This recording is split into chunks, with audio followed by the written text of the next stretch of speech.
মাঝে মাঝে জামাতে ইসলামী বাংলাদেশের যে মানুষগুলোকে বিনা অপরাধে ফাঁসি দেওয়া হয়েছে, আমি এই কথা সিঙ্গাপুরে, মালয়েশিয়া কয়েকদিন আগে এখানে বলেছিলাম। এই জালেম যারা এ দেশে 17 বছর জুলুম করে গেল, এই জালেমদের দোসর এখনো ওখানে পালিয়ে আছে। ওরা যে ওই দেশের রাষ্ট্রদূত যারা পররাষ্ট্র মন্ত্রণালয় আছে, ওদের কাছে নালিশ দিয়েছে যে উনি যুদ্ধ অপরাধী যারা মামলার আসামি তাদের পক্ষে কথা বলে। এটা যদি আমার অপরাধ হয়ে থাকে, আবু সাইদ সহ বাংলাদেশের হাজারের উপরে কয়েকদিন 5 তারিখের আগে যারা মানুষকে বিদায় করে দিল, এরা কি মানবতা বিরোধী অপরাধী না? আপনি শুধু নিজের দিকে টানবেন কেন? এরা যারা মারা গেছে এরা মানুষ না?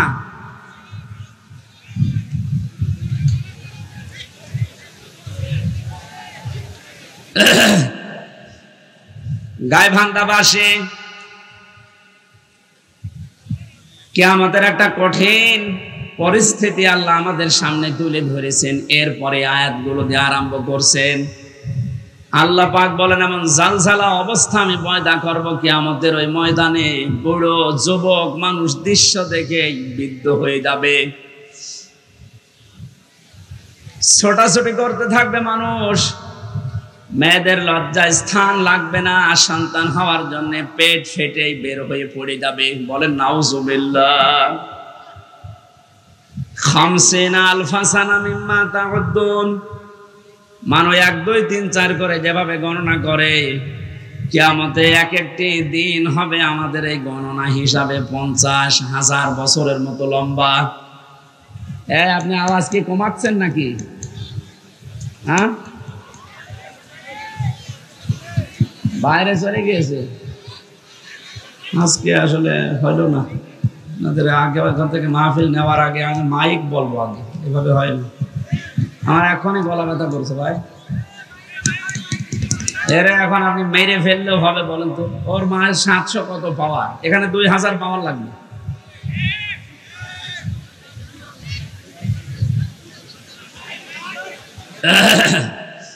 ডাক্তার শফিকুল ইসলাম মাসুদকে দিয়ে যে কাজ হবে, এখন কে দরবেশ বাবার দিয়ে সে কাজ হওয়ার কথা? এ জানিয়ে এসেছে দরবেশ বাবার মতো, এখন লাগবে শফিকুল ইসলাম মাসুদের মতো। এ কথা বলছে না কেন? আপনি পাবেন কোথায়? এই জন্য তো আমার কষ্ট হয়ে যাচ্ছে। এরকম একটা দৃশ্য আল্লাহ সামনে যখন নিয়ে আসবেন, আল্লাহ পাক আমাদেরকে সতর্ক করছেন, কোন বন্ধু কিন্তু বন্ধুর পরিচয় পর্যন্ত দিতে রাজি হবে না। আজ বাংলাদেশে আমরা একটা বাস্তব অভিজ্ঞতা দেখতে পেলাম, বন্ধুর পরিচয় দেওয়া না, বন্ধু অনেককে পরিচয় করিয়ে দিয়েছে। এই যে অবৈধ আনিসুল হক, ওরে যখন ধরেছে, ও যদি নিচে চলে যেত, দরবেশ বেঁচে যেত। ধরা খাওয়ার পরে বলছে আমারে, ওই যে ওরে নিবেন না, দরবেশ। কেন? ও যে বললো আমি নৌকার মাঝি। কিসের মাঝি? ভালো করে তাকান, সালমান।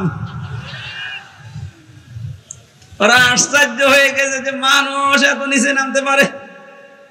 বাঁচার জন্য মানুষের দুনিয়ায় যদি এই করে, তাহলে বোঝা যাচ্ছে দাড়িটা এটা নবীর সুন্নত হিসাবে রাখে না, এটা ধোঁকা দিয়ে বোকা বানানোর জন্য রেখেছিল। আল্লাহ বলেন, কিয়ামতের সবচাইতে বড় আপন বন্ধু যারা, এ মানুষগুলো নিজেরা নিজেদেরকে পরিচয় দেবে না। ইউবাসসারুনাহুম, যখন তাদেরকে কেউ অন্যের দৃষ্টিগোচর করা হবে, সামনে যখন মানুষকে নিয়ে আসা হবে, মানুষগুলো সবচাইতে বড় বেঈমানি করবে যে না, আমি চিনি না। আল্লাহ পাক বলেন, ইয়াবাদুল মুজরিমু লাউ ইয়াফতাদি মিন আযাবি ইয়াউমিদিন বিবানি। এই কঠিন পরিস্থিতি যখন তৈরি হবে, এই মানুষটা নিজেকে বাঁচানোর জন্যে আছে সব ফিদিয়া হিসাবে, জরিমানা হিসাবে দিতে রাজি হয়ে যাবে। আজকে দরবেশের কথা দেখেছেন যে আমারে ছেড়ে দেন, বাংলাদেশ আমি ঠিক করে দেব। মুক্তিপণ হিসাবে মানুষ ওই দিন সব দিতে রাজি হয়ে যাবে। পৃথিবীতে যত আপনজন আছে তাদের নাম আল্লাহ সিরিয়াল আকারে কিছু দিয়েছেন।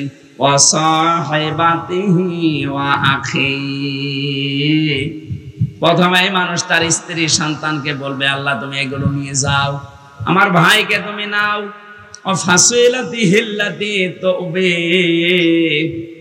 এই দুনিয়ায় যারা তাকে আশ্রয় দিত, দলীয় লোক, সামাজিক লোক, বংশের লোক, যারাই তাকে আশ্রয় প্রশ্রয় দিত, এই মানুষগুলোকে বলবে আল্লাহ এগুলো দিয়ে দিলাম। বলেন নাউজুবিল্লাহ। এ কথাকে আপনি 100% বিশ্বাস করেন? বলেন। আমি আমার নিজের কথাই বলছি, আপনি নিজের সাথে এবার মিলাবেন। এই যে নিজের দলীয় লোকজন সব মানুষ দিতে চাইবে মুক্তিপণ হিসাবে।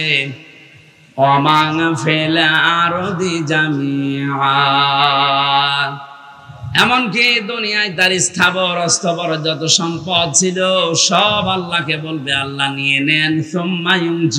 এরপরও আমাকে আপনি নাজাত দেন, বাঁচান। মুক্তিপণ হিসাবে যেগুলোর নাম বললাম, নিজের স্ত্রী সন্তান, ভাই ভগ্গর, দলীয় লোক, দুনিয়ার সব স্থায়ী অস্থায়ী সম্পদ, ওর আর কিছু আছে, সব দিতে রাজি হবে কোরআন বলছে। এরপরেও বলবে আমাকে বাঁচান, আমাকে ছেড়ে দেন। আল্লাহ পাকও জানিয়েছেন সঙ্গে সঙ্গে, কাল্লা, কখনো না, ইন্নাহা লাযা, অবশ্যই আমি আল্লাহ তাকে জাহান্নামে লাজার দরজা দিয়ে প্রবেশ করাবো। জোরে বলেন নাউজুবিল্লাহ। আল্লাহ যদি গ্যারান্টি দেয় তার ভেতরে কোনো ফাঁক ফোকর থাকার কথা? উনি বলছেন না, কখনো না। তো যেগুলো দিতে চাইলি একটাও আমি মুক্তিপণ হিসাবে নিতে রাজি না, তোকে আমি লাজাই দেব। এখন লাজা কি? আমরা এখানে অনেকে এর আগে শুনেছি যে জাহান্নামের স্তর আল্লাহ বানিয়েছেন 7টা। কয়টা? বলেন বলেন। জান্নাতের স্তর কয়টা? 100টা। আমরা তাই 8টা জানি। কোরআনে কারিমের ভেতরে 100টার উপরে জান্নাতের স্তর আল্লাহ সাজিয়েছেন। এর ভেতরে জাহান্নামের স্তর যেহেতু 7টা ধাপ, 7টা, এক একটা ধাপের আলাদা আলাদা নাম আছে। 3 নাম্বার যে ধাপটা তার নাম লাযা। আল্লাহ বলেন এত ভয়ঙ্কর যাক, নাযাআতাল লিশাওয়া। এই জায়গায় প্রবেশ করানোর সঙ্গে সঙ্গে মানুষের চামড়া খসিয়ে ফেলবে। বলেন নাউজুবিল্লাহ। এই পৃথিবীতে যত রকমের শাস্তির জায়গা আমি জীবনে যত দেখেছি, এই যে আয়না ঘরের নাম এখন শুধু শুনছি, আগেও বলতে পারতাম কিন্তু আমার বলতে দেয়নি। আমিও মাটির নিচে ছিলাম, গুম হয়েছিলেন এই যে আপনাদের এলাকার সন্তান। কত মানুষ গুম হয়েছিল এই দেশে। অনেকে বলেছে কি করেছে যে তাদের এত কিছু বলা লাগবে, গালি দেওয়া লাগবে। বাংলাদেশে যদি জালেমেরা কিচ্ছু না করে থাকে, ওদের শাস্তি দেওয়ার জন্য, বরদোয়া করার জন্য আয়না ঘরে যথেষ্ট। আপনি শুধু নাম শুনেছেন, এই যে বাস্তবতা কত নির্মম। একটা পশুর সাথেও মানুষ এত নিকৃষ্ট আচরণ করে না।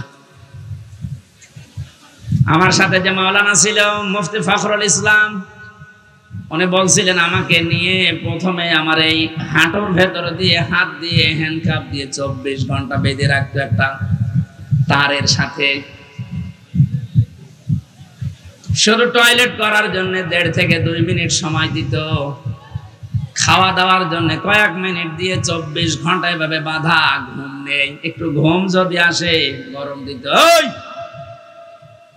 আপনি বলেন তো, কোনো বিড়াল বেঁধে রাখে মানুষ, পাখি খাঁচার ভেতরে রাখে, তারপরে তো কঠিন আচরণ করে।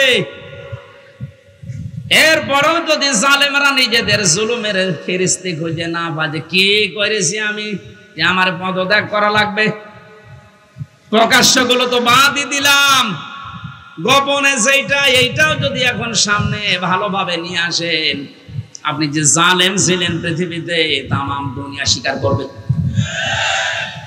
এই জন্য উপদেষ্টার যারা আছে তাদের একজন আসিফ, এই ছেলেটা জানিয়েছে বাংলাদেশের আয়না ঘর যেখানে যেখানে আছে এগুলো ধ্বংস করা লাগবে না, এগুলো রেখে দেন, মানুষ যেন দেখে বসে যে পৃথিবীর ময়দানে বাংলাদেশ নামক জায়গায় একটা জালেম ছিল।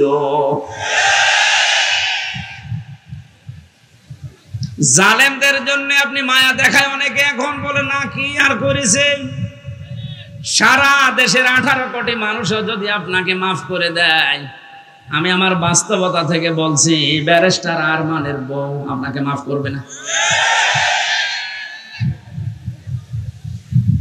ইলিয়াস আলীর স্ত্রী আপনাকে মাফ করবে না, যে ধোঁকা দিয়ে তাকে বোকা বানালেন যে আমি কিছু জানি না, অথচ প্রমাণ হয়েছে ওনাকে মেরে ফেলা হয়েছে। ও গাইবান্ধাবাসী, এ কথাটা আমি ভেতর থেকে বলছি এই কারণে, কারণ জালেম ছাড়া এখনো পর্যন্ত আমরা দেখতে পাচ্ছি অনেকে জালেমের পক্ষে সাফাই গাচ্ছে। কয়েকদিন আগে গোপালগঞ্জের এক জালেমের দোসর জানিয়েছে, আপা ঘাবড়াবেন না, আপনি ঘাবড়ালে আমরা নরম হয়ে যাই। এখনো এই কথা বলেন, ওনার বিবেক আছে? আপনি জানেন বাস্তবতা কত নিচে নেমেছিল? আবু সাইদকে নিয়ে কয়েকদিন একটা ভিডিও চলছিল যে ওরা শহীদ হয়নি, নিজে গুলির সামনে বুক পেতে দিয়ে আত্মহত্যা করেছে। এই কথাটা যদি কেউ মন থেকে বলে থাকে, আহলে হাদিসের নামে নাকি একটা লোক এই কথা জানিয়েছে, এই কথাটা যে বলেছে ও যদি তওবা না করে ওর ঈমান চলে গেছে। কারণ এই যে শহীদ এই শব্দটা গরু ছাগলের নামের আগে লাগানো হয় না, এ কত দামি শব্দ জানেন? মানুষ যেন শহীদের বিরুদ্ধে মুখ দিয়ে কিছু না বলে আল্লাহ মুখের উপরে নোটিশ দিয়েছেন, ওয়ালা তাকুলু লিমা ইয়কতালু ফি সাবিলিল্লাহি আমওয়াত বাল আহয়াউ ওয়ালাকিন লা তাশউরুন। আল্লাহ পাক সূরা বাকারার 154 নম্বর আয়াতে জানিয়েছেন, এই মুখ দিয়ে কোনোদিন এই কথা বলবি না যে আবু সাইদ এমনি মারা গেছে, না ও শহীদ হয়েছে, ও মরে গেছে, জীবনও বলবি না, ও জিন্দা, বাল আহয়াউন, শুধু জিন্দা না।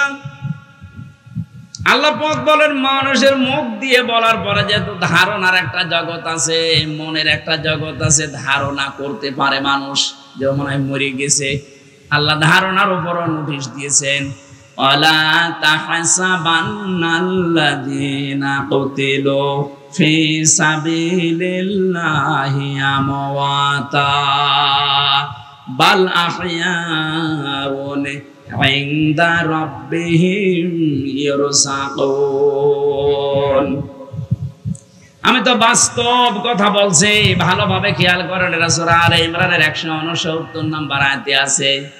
আল্লাহ পাক বলেন পৃথিবীর মানুষেরা ধারণাও করবি না, মুখ দিয়ে তো কোনোদিন বলবি না, ধারণাও করবি না যে শহীদরা মরে গেছে, ওরা তো জীবিত এবং আমি আল্লাহর কাছে ওরা খাবার খাচ্ছে।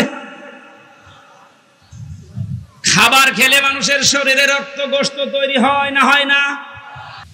নবীজির চাচা হযরতে হামজা রাদিয়াল্লাহু তাআলা আনহু, উনি যখন শহীদ হন তাকে 70 টুকরা করেছিল কাফেররা, এত রাগ ছিল তার উপরে, তার লজ্জা স্থান পর্যন্ত কেটে 3 টুকরা করেছে।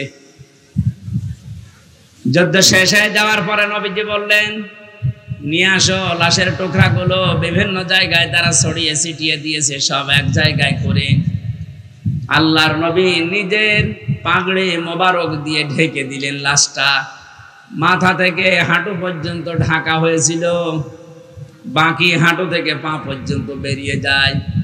নবীজি নিজেই লতা পাতা পাহাড় থেকে নিয়ে এসে ওই জায়গাগুলো ঢেকে কবরের ভেতরে দিয়ে বললেন, মাবুদ, আমার চাচা হামজার উপরে আমি এখন পর্যন্ত রাজি আছি, তোমাকে বলছি দয়া করে তুমি আমার চাচা হামজার উপরে রাজি হয়ে যাও। ও গাইবান্ধাবাসী, নবীজি যদি কবরের পাশে দাঁড়িয়ে চাচার পক্ষে কথা বলতে পারে, আল্লাহ নারাজ হয়ে যাবে? বলেন। মদিনাতে একবার ঢল হয়েছিল 30 বছর পর, বিশাল আকারে ঢল। এ ঢলে হযরতে হামজার কবর ভেঙে স্রোতের মতো রক্ত আসছিল। ওই সময় যারা ছোটবেলায় যুদ্ধ করেছিল এখন তারা বয়স্ক হয়ে গেছে, মুরব্বী। রক্ত আবিষ্কার করতে যেয়ে দেখে অনুসন্ধানে 30 বছর আগে উহুদের ময়দানে নবীজির চাচা হযরতে হামজা শহীদ হওয়ার পর কাফের কর্তৃক যেখানে যেখানে আঘাতপ্রাপ্ত হয়েছিলেন ওই জায়গাগুলো দিয়ে এখন ফিনকি দিয়ে রক্ত বের হচ্ছে। উনি যদি খাবার না খাবেন 30 বছর পরে ওনার শরীর থেকে রক্ত আসবে কোত্থেকে? এখানে বাংলার জনগণ সাবধান, মুখ দিয়ে তো বলবেনই না, ধারণাও করবেন না যে যারা শহীদ হয়ে গেল এরা মারা গেছে।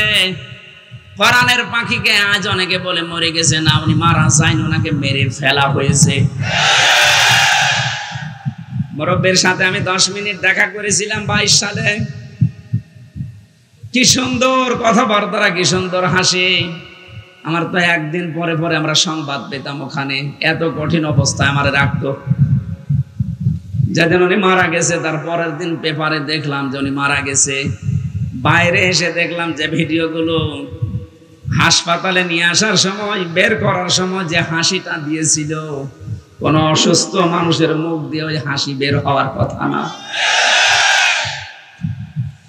ওনাকে ধোঁকা দিয়ে বোকা বানিয়ে জেলার আর সুপার এখন স্বীকার করছে যে আমরা উপরের নির্দেশে এটা করেছি। আমাদেরকে বলা হয়েছিল যে সই স্বাক্ষর করে বলেন যে নির্বাহী আদেশে ছেড়ে দেবে। আমরা এই প্রসেস শেষ করে দিলাম। এই যে ডাক্তার মোস্তফা জামান নামে এই কোলাঙ্গার উপরের নির্দেশ পেয়ে শেষ পর্যন্ত সারা বিশ্বের আলেমদের মাথার মুকুট আমরা যাকে মনে করি, এই যে তাফসীর মাহফিলের জনক যিনি পৃথিবীতে, বিশেষ করে বাংলাদেশে তো হবেই। তাফসীর মাহফিলের শব্দ শুনলেই মানুষ মনে করে আল্লামা সাঈদী।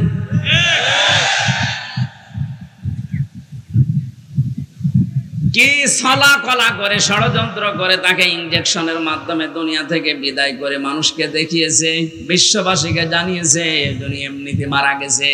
উনি এমনি মারা যায়নি, ওনাকে যেহেতু মেরে ফেলা হয়েছে সুতরাং উনি শহীদ। কথা বলেন না কেন? আজকে বিমানে আসার সময়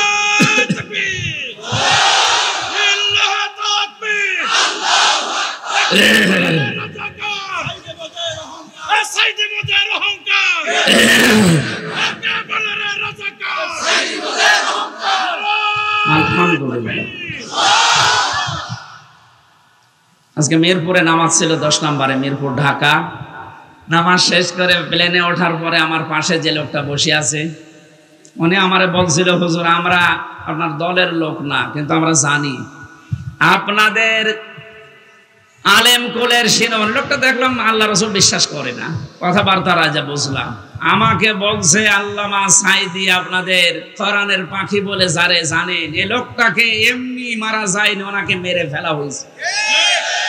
আপনারা যারা আছেন এই মানুষগুলাই চুপ করে, এই মানুষগুলোকে আপনারা বলেন এই ডাক্তার মোস্তফা জামানকে নিয়ে আপনাকে যে রিমান্ডে নিয়েছিল 10 দিন, ওরে 2 দিন নেন। 2 দিন একটু রিমান্ডে নেন, ও সত্য কথা সব বলে দেবে যে কিভাবে আমির জামাত ডাক্তার শফিকুর রহমান উদার হয়ে সবাইকে মাফ করে দিয়েছে, কিন্তু উনি একটা শেষ কথা জানিয়েছে, অন্যায়ের সাথে সরাসরি যারা জড়িত এই মানুষগুলোর কোনো ক্ষমা নেই। নবীজি যেমন 13 জনকে মাফ করেছিলেন, বলেছিলেন যদি এরা কাবা শরীফের গিলাফ ধরেও থাকে ওখানে ওদেরকে মেরে ফেলা লাগবে। 1500 বছর আগে যদি 13 জন ওইরকম হয়, 1500 বছর পরে আমার মনে হয় এখন 26 জন হয়ে গেছে। তার ভেতরে এই কালা অন্ডকোষ তো উড়ে গেছে। এরকম আরো যে শয়তানগুলোর কারণে হাজার হাজার মানুষ বিনা কারণে আমার মতো 3 বছর 5 বছর 10 বছর 15 বছর জেলে ছিল, এদেরকে আপনি কি জবাব দেবেন?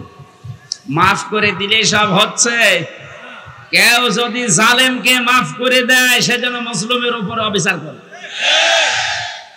এই জন্য ভুক্তভোগী যারা, আমরা তো জানি আমার মেয়েটা আমারে চেনে না, ছোটটা, আমার মনে কি দুঃখ বলেন তো।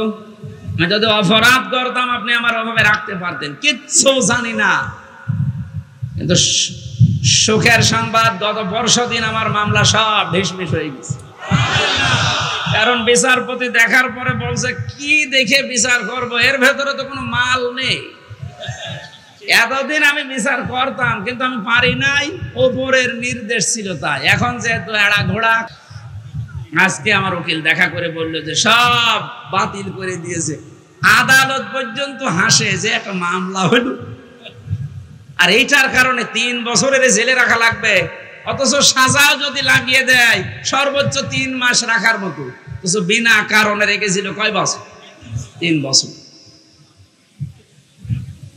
আপনি তো মাফ চাচ্ছেন জনগণের কাছে, জনগণের ভেতর তো আমি একজন, আগে আমার কাছে মাফ চাবেন। আমি মন থেকে যদি মাফ করে দেই আপনি মাফ পাবেন। যদি বলেন হুজুর আল্লাহ না, আল্লাহ মাফ করবে না, কারণ আল্লাহ আমার উপর ছেড়ে দিয়েছে, কারণ এই দায়িত্ব এখন আল্লাহর নেই। আল্লাহ তো হককুল্লাহ আর আমি হককুল ইবাদ। কথা বলেন, আপনি কোন মুখ নিয়ে ব্যারিস্টার আরমানের বোর কাছে মাফ চাবেন বলেন? আমান আজমির স্ত্রীর কাছে কি করে মাফ চাবেন? মহিলাটা আজ কত বছর অপেক্ষা করে না থাকতে পারে, গত বছর বিয়ে করে ফেলছে।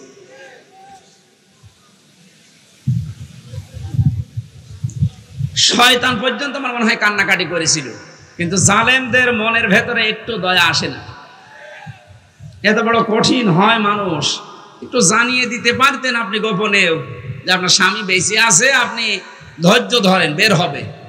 আপনি মেরে না ফেলে বাঁচিয়ে রাখলেন, আর আমরা জানি যে উনি নেই। মেরে ফেললে হয়তো ব্যারিস্টার আরমানের স্ত্রী অন্য জায়গায় বিয়ে করতো, যদি সংবাদ পেত যে আমার স্বামী নেই। এমন অবস্থায় রেখেছিলেন এর 8টা বছর, এত তারপরও কোনো অপরাধে জড়ায় নাই, ভাগ্য ভালো। কথা বলে না কেন? অন্য কোন সাধারণ মেয়ে লোক হলে কত কিছু কত জায়গায় পৌঁছিয়ে দিত। 76 বছর বয়সে এখন শুনছে নাকি বিয়ে করবে, আর তাদের বয়স 35 বছর 32 বছর। রিমান্ডে আমিও 10 দিন ছিলাম, আমাকে ওরা শাস্তি দিয়েছিল কঠিন, 11 ঘন্টা টাঙিয়ে রেখেছিল, চোখ কালো কাপড় দিয়ে বেঁধে, হাত হ্যান্ডকাপ দিয়ে, পায়ে ডান্ডা বেড়ি দিয়ে এমন অবস্থায় টাঙিয়েছিলাম। 4 ওয়াক্ত নামাজ পড়তে পারি নাই। একেবারে যে কোরআন আমার সামনে, আমি সত্য কথা বলছি, জোহর আসর মাগরিব এশা আমি ইশারায় পড়েছিলাম, কারণ জানি না যে এখন জোহর না আসর। মাটির নিচে এমন এক ঘরে নিয়েছিল, ওখানে দিন রাত বসা যায় না। এই কঠিন অবস্থাতে শুধু জিজ্ঞাসা করতাম যে স্যার এখন কি নামাজের সময় হয়েছে? ছাড়ি দিত উপর থেকে, কিসের নামাজ পড়বা? যে কয়টা অফিসার আমি দায়িত্বে পেয়েছি, কয়েকটা এত খারাপ, এত জানোয়ার, আল্লাহর ভুল ধরতো। বলেন যে লোকটা আল্লাহর ভুল ধরতে পারে তার কাছে আমির হামজা কি? আমার মাঝে মাঝে এই নখ তুলে নেওয়ার যে যন্ত্রপাতি গুলো আছে নিয়ে এসে বলতে, যে নখ তুলে এইগুলো দিয়ে। আর এখন জালেমদের একটু শুধু ডিম মারছে, তাই অনেকের সহ্য হচ্ছে না।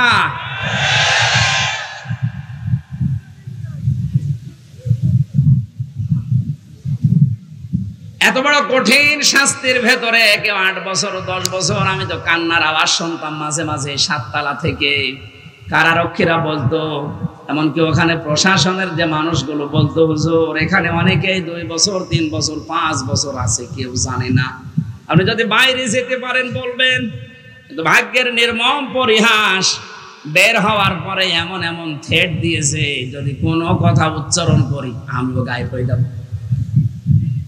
আল্লাহ যেহেতু নিজে দয়া করে এখন সুযোগ দিয়েছে, এ বাংলাদেশে শুধু ডিবি অফিসে না, এই ডিজিএফ এর দায়িত্বে যারা আছে, আর্মির এখানে মাটির নিচে আয়না ঘর না, এরকম বহু জায়গায় আছে, যেখানে যেটা আছে খুঁজে বের করে ওখান থেকে সবাইকে তাড়াতাড়ি মুক্ত করে দেন।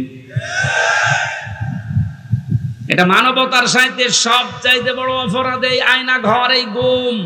আজকে বিশ্ব গুম দিবস ছিল।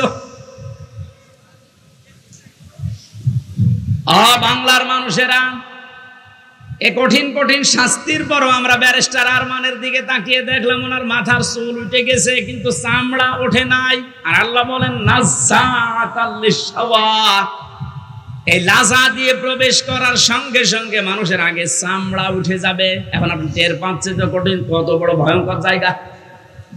এই লাজার ভেতরে আল্লাহ বলেন তাদউ মান আদবারা ওয়া তাওয়াল্লা, তাদেরকে লাজা ডাকতে থাকবে যারা সত্যকে সত্য জানার পরেও পিঠ ফিরিয়ে চলে গেছে।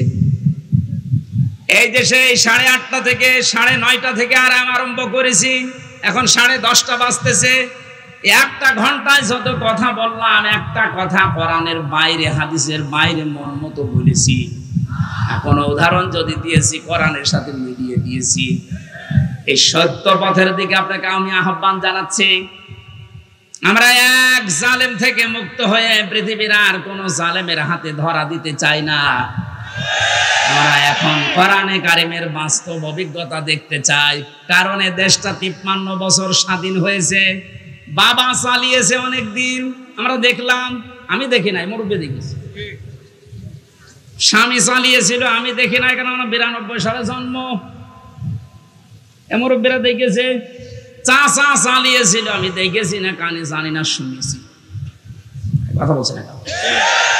গোবরটা তো দেখলাম, ভাবিরটাও দেখেছি। সবাই তো সবার মতো চালিয়েছে। এখন শুধু দেখতে বাকি আছে যে কোরআন দিয়ে দেশ চললে কেমন দেখা যায়।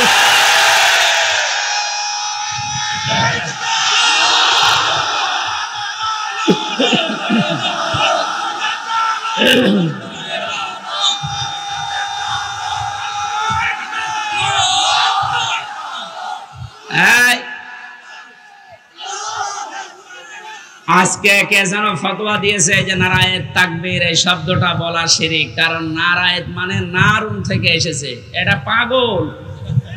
নারায়ণ শব্দটা নারতুন থেকে, নারতুন মানে উচ্চ, তাকবীর মানে আল্লাহর আওয়াজ। তাকবীর মানে কি? নারায়েত তাকবীর, এই উচ্চ আওয়াজে আপনি তাকবীর দেন, এই শব্দটা এখান থেকে। ওরা নারায়ে এখান থেকে নিয়ে এসেছে, নারুন মানে আগুনের তাকবীর।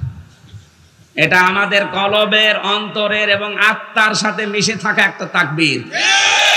এটা হযরত ওমর যেদিন দিয়েছিলেন, কাফেরেরা তাড়াতাড়ি করে দরজা জ্বালানা বন্ধ করে বলছে দরকার নেই, ওর সামনে গেলে মাথা থাকবে না। সুতরাং এই তাকবীর আমরা মরণ পর্যন্ত দিতে রাজি আছি।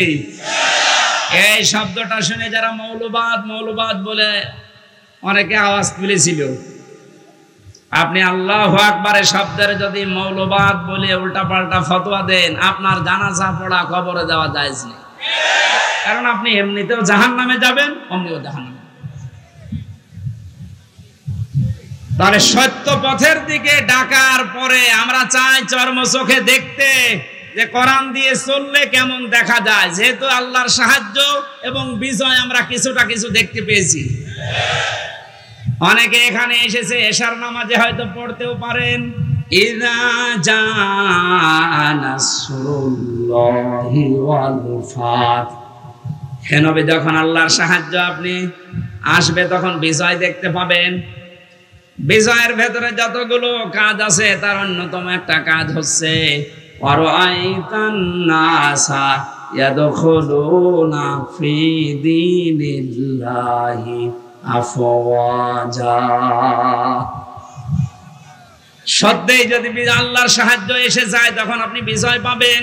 আমার তো মনে হয় এত বড় বড় মহারথীরা এই 17 বছর চেষ্টা করে জালেমের একটু চুল পরিমাণ নড়াতে পারে নাই, কিন্তু ছাত্ররা যা করে দেখিয়েছে, এই বৈষম্য বিরোধী ছাত্র আন্দোলনের এই নেতারা, আমার মনে হয় আল্লাহ আবাবিল পাখির মতো তাদের কাজে লাগিয়েছে। এটা নিঃসন্দেহে আল্লাহর সাহায্য এবং বিজয়। আরে বিজয় আসলে যে 7টা কাজ হয়, তার 1 নম্বরের কাজ হচ্ছে দলে দলে পালে পালে মানুষ ইসলামে প্রবেশ করবে। এই 26 দিনে আমরা যেটা দেখতে পেলাম, কথা বলে না কেন? 25 দিনে 5 তারিখ থেকে 30 তারিখ পর্যন্ত তাকান, কত হিন্দু আমিরে জামাতের হাতে হাত দিয়ে মুসলমান হয়ে যাচ্ছে। কত জালেম পর্যন্ত নিজের জুলুম স্বীকার করে আজ ইসলামে আসতেছে। আজকের একটা জরিপ পেয়েছি, আগস্টের 5 তারিখের আগে এই দেশে মাত্র 20 জন মানুষ চাইতো 100 জনের 20 জন যে ইসলামে দেশে কায়েম হোক, কিন্তু এই 25 দিনের মাথায় এখন অবস্থা এমন দাঁড়িয়েছে এই দেশে এখন 100 জনের 35 জন মানুষ চাচ্ছে যে ইসলাম কায়েম হোক। এই সময়টা একটু চাইতে দেন। বাংলাদেশে যারা একামতে দিনের দায়িত্ব পালন করে এই মানুষগুলোর যে ইখলাস আমি দেখেছি, আমি তো বাস্তব ওয়াজ করছি ওনার সাথে, আমি 4 দিন থেকে জেলখানায় একেবারে পাশাপাশি আমি দেখেছি লোকটার আমল, লোকটার ঈমান। এটা পরবর্তী আয়াতে ওটা আসবে। ওনার যে মর্যাদা, ওনার যে ভরসা, তাওয়াক্কুল আল্লাহর উপরে। আমির হামজাকে লক্ষ্যটা এক জায়গায় করলে ওই রকম তাওয়াক্কুল হবে না। আমি কত আলেমকে জেলখানায় কাঁদতে দেখেছি, আফসোস করে, এমনকি আল্লাহকেও দোষারোপ করে। অথচ লোকটা একটা জেনারেল মানুষ, একটা ডাক্তার, কাদের সংস্পর্শে এসে কোন জায়গায় যে আল্লাহ পৌঁছিয়ে দিয়েছে তারে। আমি যে প্রথমে বলেছিলাম কেউ যদি জিন্দা ওলি দেখতে চান ওনার দিকে তাকাবেন, কারণ ওনার আমল, ওনার কাজ কারবার, অ্যাক্টিভিটিস, ইখলাস আমি নিজের কাছে থেকে 4 দিন দেখেছিলাম। আমি যুবক মানুষ, এখন 33 বছর বয়স আমার। সারাদিন কোনো কাজ ছিল না, শুধু চিন্তা ছাড়া। তারপরও রাত 9টা 10টার পরে আমি শুয়ে পড়তাম। আরে মুরব্বী মানুষের মাথার উপরে এতগুলো মামলা। ওনার ছেলে ওই সময়ও ছেলে, ওনার স্ত্রী অসুস্থ, ওনার সহকর্মী সহযোদ্ধা যারা এসে হাজার হাজার পালিয়ে বেড়াচ্ছে, হাজার হাজার ছেলে। ওনার দলের প্রতীক নেই, দল নিষিদ্ধ। এরকম কঠিন মুহূর্তে লোকটার চেহারার ভেতরে চিন্তার কোন ছাপ নেই। আপনার এই যে এখানে কিছু দুষ্ট লোক আছে, ওদের মাধ্যমে মোবাইল পাওয়া যায়, চুরি করে নিয়ে এসে দেয়। আমার বংশে হামজা মোবাইল দিয়ে করব কি? কেন আপনার সন্তান আছে, ছেলে, আপনার স্ত্রী অসুস্থ, আপনার দলের লোক সব পালিয়ে বেড়াচ্ছে, একটু খোঁজ নেবেন না? আমারে যেটা শুনিয়েছে ওই কঠিন মুহূর্তে আমার বলছে হামজা আমার সন্তান সহ স্ত্রী সহ আমার সহকর্মী সহযোদ্ধাদেরকে আমি আল্লাহর হাতে রেখে এসেছি। আমার তো একেবারে পুরোপুরি বিশ্বাস ওই দিন থেকে যে ওনার এই তাওয়াক্কুলের কারণে এই 25 দিনে 20 থেকে 35-15% মানুষ ইসলামে আসা বেড়ে গেছে। এখানে মানুষগুলোর ইখলাসের আপনি দাম দিতে শেখেন। এদেশের দেশপ্রেমিক হিসাবে যদি এখন 1 নম্বরের তালিকায় থাকে যারা ভুয়া ভুয়া তুলেছিল, তাদের এখন মানুষ চিনে ফেলেছে। বাংলাদেশে একজন প্রথিতযশা আলেমে দিন মুফতি কাজী ইব্রাহিম বাইরের দেশ থেকে ঘোষণা দিয়েছে, অনেকে তো পাগল ছাগল না, 10 জন আলেম যদি এই দেশে থাকে তিনি একজন। ঘোষণা দিয়েছে এই বাংলাদেশে যদি কেউ দেশপ্রেমিক বলে দাবি করে সেটা 1 নম্বরে জামাত আর শিবিরেরা। বাকিগুলো যারা এগুলো তুলতেছে, এই কথা শোনেন আগে, বাকি যারা এগুলো তোলে অধিকাংশ গুলোই মিথ্যাবাদী।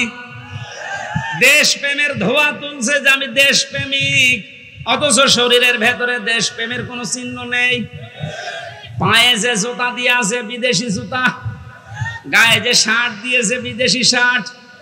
হ্যাঁ কথা বলে না, এমনকি মাথার চুলেন কাটিং তাও বিদেশি, বিরাজ করে এসেছিল বিদেশি, এমনকি বিয়ে করেছে তাও বিদেশি। আর কি বলছে দেশপ্রেম। শয়তান এগুলো দেখে হাসতো, এখন মনে হয় শয়তানের হাসি একটু বন্ধ হয়েছে।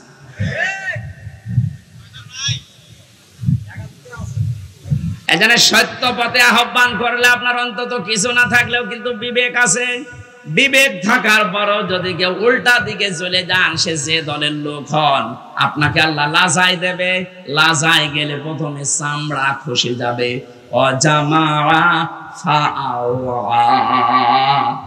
আল্লাহ পাক বলেন 2 নম্বরে দুনিয়ায় যারা মাল সম্পদ জমা করে আর মনে করে এটা স্থায়ী ভাবে থাকবে, এটা আজকে অনেকেই 17 বছর মনে করেছিল। এজন্যই তো পদ্মা সেতুর চাইতেও একজনের টাকা বেশি। এই দরবেশের টাকার পরিমাণ দেখেছেন, শুধু ঋণ ছিল ৩৬,০০০ কোটি টাকা পদ্মা সেতু বানাতে। ২ নাম্বারই করে লেগেছে মাত্র ৩২,০০০ কোটি। তার মানে ওর টাকা দিয়ে আরেকটা বানানো যাবে। এই আয়াতের সাথে ১০০ ভাগ মিলে গেছে। ওরা মাল সম্পদ জমা করে আর মনে করে এটা স্থায়ী ভাবে আমার কাছে থাকবে, আর হাত ছাড়া হবে না। আল্লাহ এমন ভাবে ধরেছেন, চোখ বন্ধ করার সময় দেয়নি। এই কথাগুলো বলতে বলতে আল্লাহ মানুষের কিছু আচরণ এবার তুলে ধরবেন। এবার আমি সহ যারা বসে আছি প্রত্যেকে আল্লাহর এই আয়াতের সাথে মিলান। ইন্নাল ইনসানা খুলিকা হালুআ। অবশ্যই আমি আল্লাহ মানুষকে বানিয়েছি অস্থির চিত্তরূপে। সব সময় মানুষ শুধু ব্যস্ত ব্যস্ত ব্যস্ত। ২ নম্বরে ইদা মাসাহু শাররু জাযুআ।